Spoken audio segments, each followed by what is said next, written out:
বাংলাদেশের মানুষকে গত 17 বছর শোষিত করেছে।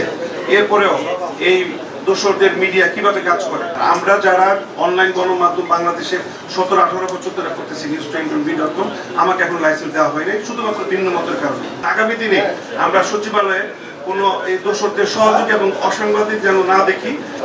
দোসরদের মিডিয়া কিভাবে প্রোপাগান্ডা চালাচ্ছে এবং তারা কিভাবে কাজ করছে, আমি এটা আমার বোধগম্য নয়।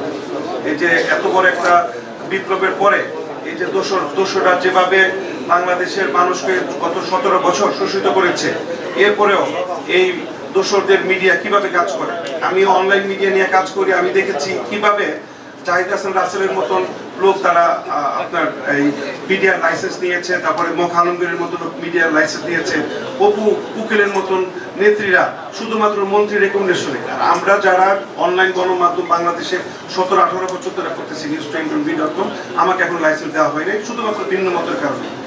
এগুলো আমরা একটু অনুরোধ করবো দেখার জন্য। আর সর্বশেষ আমি যেটা বলবো, এখনো নোয়াবের প্রেসিডেন্ট একে আজাদ দোসরদের সহযোগী ছিল। আমি আমাদের নেতৃবৃন্দ এবং সবাইকে বলবো যে আগামী দিনে আমরা সচিবালয়ে কোনো এই দোসরদের সহযোগী এবং অসাংবাদিক যেন না দেখি, এই অনুরোধ রেখে আমি শেষ এবং সবশেষে আবারও ধন্যবাদ জানাচ্ছি। ভালো থাকবেন। আসসালামু আলাইকুম।